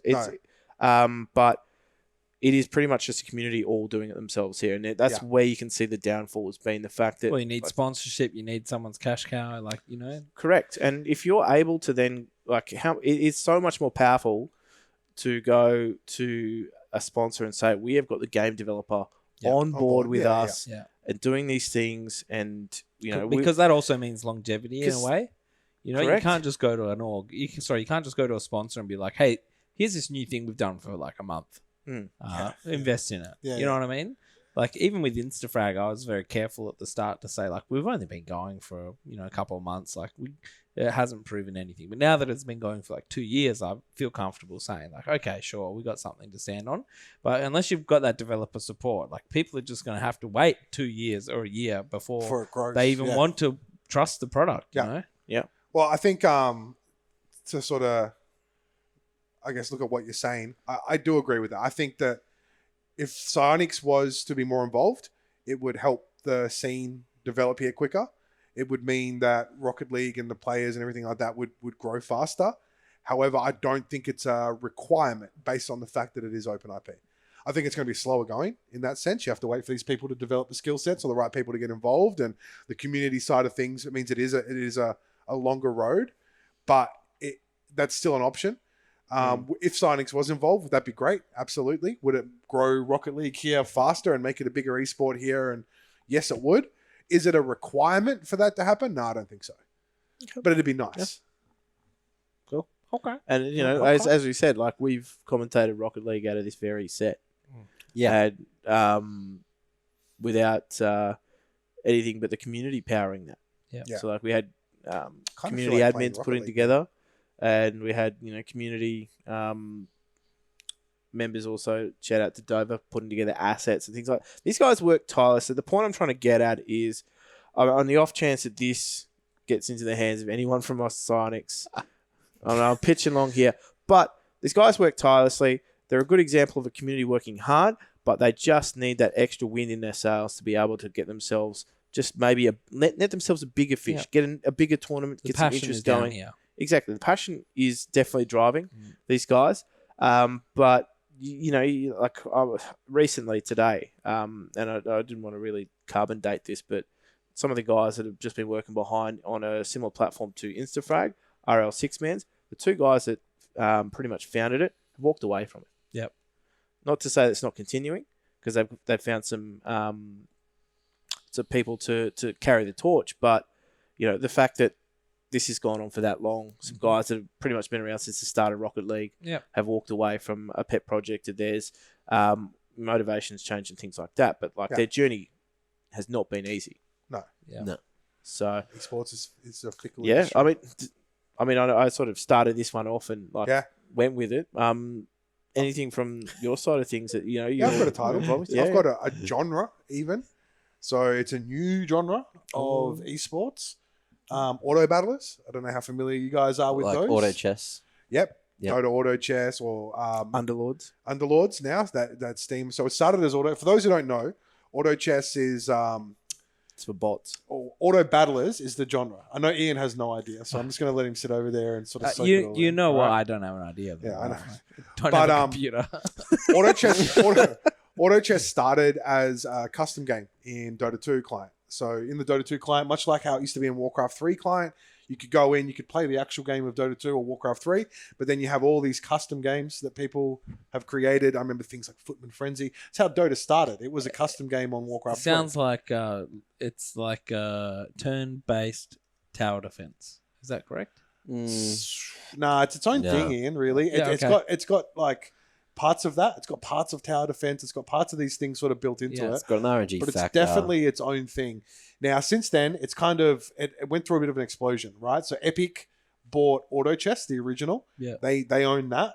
Riot came out with Team Fight Tactics, Yeah. which is their version of it.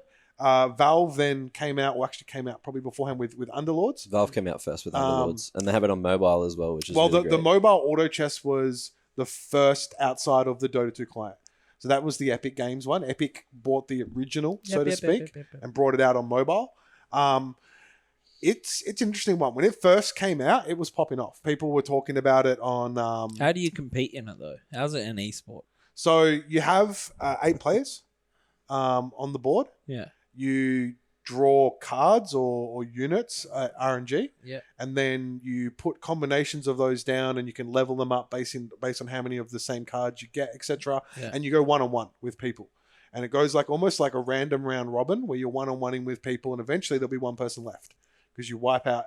People drop off. There's 8s all the way up to first. Battle Royale, tower defense. Kind of, not really. There's no real yeah. tower, Yeah. but Yeah, so I know. it's kind of Well, heaps like Hearthstone in the competitive sense, where like there's a there's- big RNG factor. Yeah. Yeah. Defense There of is the a big Ancients. RNG factor, much like Battle Royales and stuff like that have that RNG factor with the circle. But Not an esport. you tend to find that the skillful players still are able to win more often than not, right? Like anything. So Yeah. Auto Battlers are an interesting one for me because it's a brand new genre, and that's always exciting when a new genre hits esports. It was huge when it first started to pop off. I think now it's just a matter of who's taking the market share, right? Which one of these is Does it going have to its own be? category in Twitch? I believe it does. The Yeah. Auto Battler is the term for it. So I think it's going to be interesting to see how that plays out. I know that there's some tournaments that have happened along the way. Riot's backing their version, Valve's backing their version, Yep. Epic's backing theirs, Tencent and things like that. So I'm curious to see how that plays out. I think the hype's died down a little bit behind the games, but it'll blow up again with the big tournaments and stuff as they get announced. Yeah. But that's my, I guess, esport title to watch as an up and coming one. So you know that there is going to be big tournaments coming for it. Yes. Okay. That's interesting because I haven't heard anything about that. But Just I FYI. thought it's a good esport to watch or game to watch at least. It Do can you be see- entertaining. Do you think It's easy to understand. do you think it's enhanced by the fact that if you play it, you're more likely to watch it? Yep. Because I've never played it, therefore I don't really feel the appeal to watch it. Yeah, that's fair. No, that's 100%. Before Underlords came out, I played Underlords first because I didn't really touch Auto Chess. I didn't get it. When I'd watch it, I had no idea what was going on. It's kind of like Dota, right? If you Yeah. watch Dota or League without having any understanding of what's going on, it's kind of really confusing. Yeah, but it's pretty hype though. I mean, I get a lot of feedback from people being like, I don't understand what's going on in Dota, but I love watching it. Yeah, exactly. That's the thing it's with hype. Dota. It's hype Yeah. to watch. Yeah. But yeah. But Dota again, that's just a tower defense. Well, and look, you'll have to sort of have a look into it a little bit more, Ian, I think, to get a proper opinion on it. But I've seen it. I've seen it. I've seen it on someone's laptop before, and I had a wee crack at it. Yeah. I just don't know how it could be competitive. But anything Play with the a auto super chess RNG element, like Hearthstone and stuff, it's kind of sours it for me. For me personally, but Yeah. as a future esport, I can definitely see people want to throw money at anything these days. So Mac, any future esports on the horizon for you? I don't know about future, but I just wish Or that I underutilised? wish Apex popped off way more than it did. They just didn't give us the private servers straight away. How Fizzled, do you didn't it? mess that up?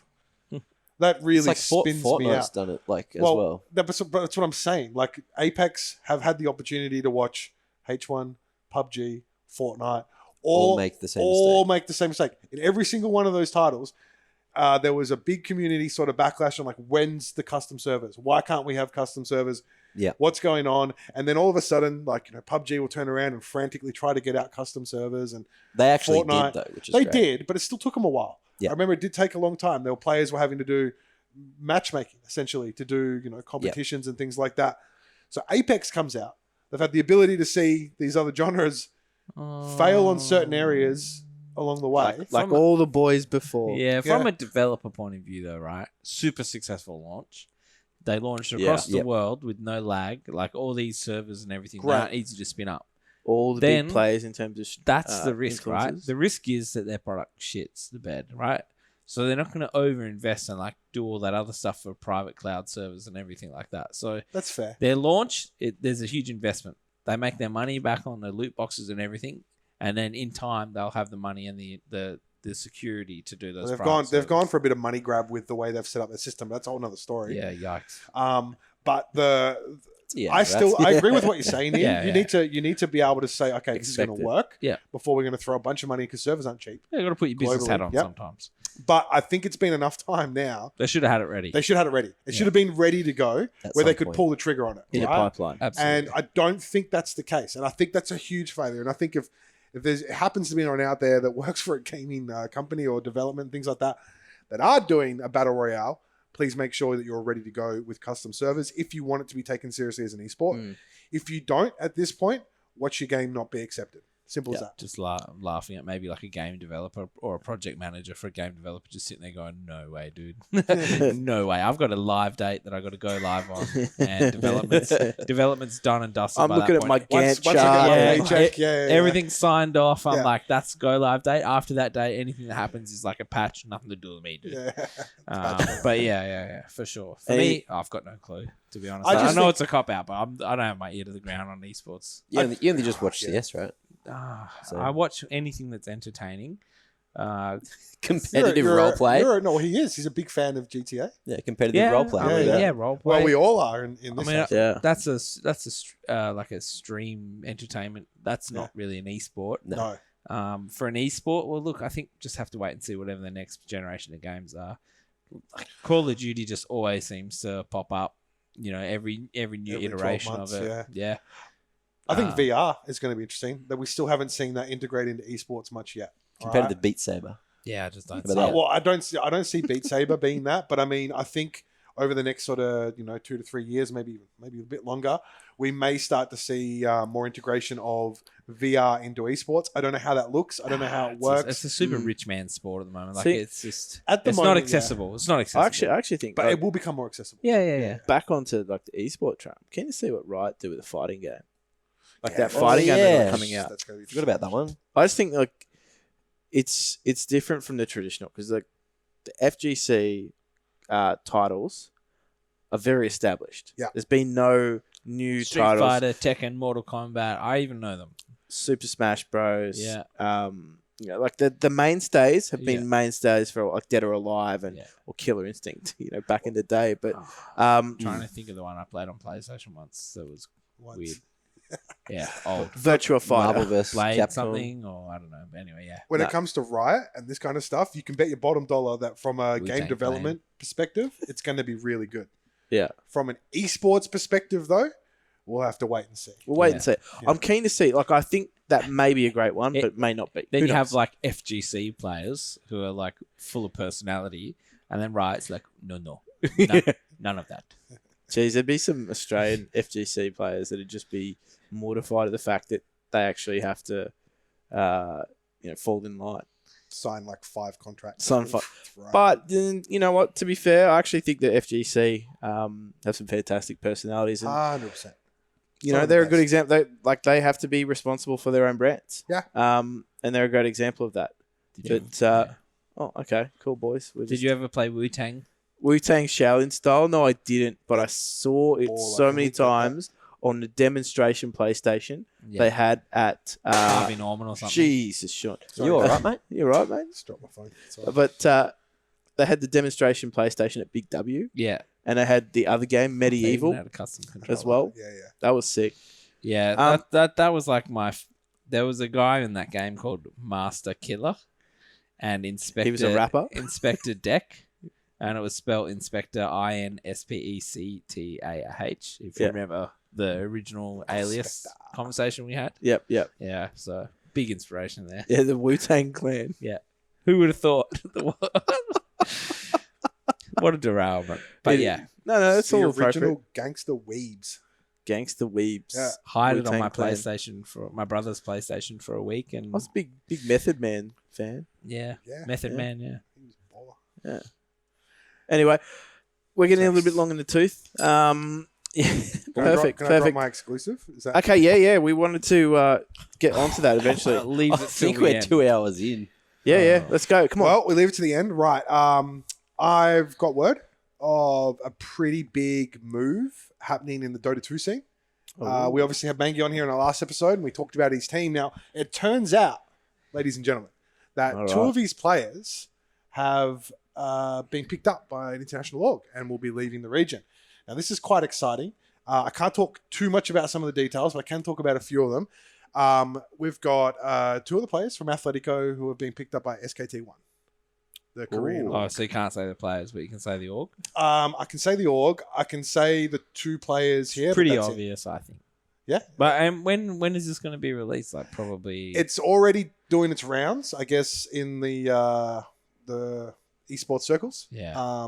Which is why I can talk about it. Are we making it official when our podcast releases? Yeah, or well, this who's is first, us or them? That's the question. How quick can we get this out, Mac? So How quick are we going this week? if it is successful, it's going to be big for Dota here in Australia. Mm. It gives us a team to root for. Look what happened when Renegades happened. That Michael right? Well, I was going to say the interesting thing for me is the fact that SKT1, huge League of Legends organization, picking up a Dota team. What's going on there? Well, Wouldn't be allowed in this region. we're the No. only region that doesn't allow that. Yeah. That's I had to find that one out while editing. yeah. Yeah. There you go. Shocker, eh? Shocker. But look, that's awesome. There you go, Esports Social Club exclusive. One of the many firsts that we're going to have on this show. Man, Sure. we do a lot though. We pop a lot of exclusives on the show. We do. Just what We're, you we're guys think dropping I'm- them. We're dropping the these ins- the podcasts in like stuff, Wu-Tang albums, everything. Yeah, I don't think we've actually brought up on a podcast that we were right with those moves. and we have been with we're The professional moves? analysts. You know. this is our mic drop Yeah. that we. Boom. Well, sorry, the phone drop. So the thing is, like, there's 2 kinds. There's Sean's kind, where it's like inside information. He's got the connections everywhere, whatever, and he gets permission to drop these. And then you've got the other ones where we like totally just spitballing and preface it by saying, we haven't heard anything, but this is the logical move, or this is the next step we think. And then it feels good when you get those right. 100%. Yeah. Yeah, those are the good ones. Yeah. When we just literally analyze what's going on and Yeah. piece Look at the pieces market together. trends. Yeah, And I wasted my life with esports. I should have been doing the stock market or something. Should have finished high school. Should have boys. bought We Bitcoin still for can, 18 mate. cents. Stock market. Let's do it. Bitcoin for 18 cents in 2005 when everyone was laughing about it. Invest in Harry Potter. Let's not think stuff about like Invest in Harry Potter. It's a real Missed thing. opportunities. Anyway, yeah, Harry Potter makes the dream work. Anyway, we are going to wrap this one up. Special thank you to our sponsor Skrilla, Squirrel dog. as we have been very, very happy to have them on board as an Australian company supporting Australian esports. Awesome to see a lot of our discussion was around Australian esports and Oceanic esports as well. You can check out their fantasy esports as well as their esports betting. where they do have live odds on all the time. As always, remember, gamble responsibly. I've been James Jimneso Cowan. Joining me for this episode has been Sean Baal Carlson. I'm led to believe this is Geordie McAleer, Hey. and Iain Snyper Turner on the end. We are the Esports Social Club, and we will catch you next time.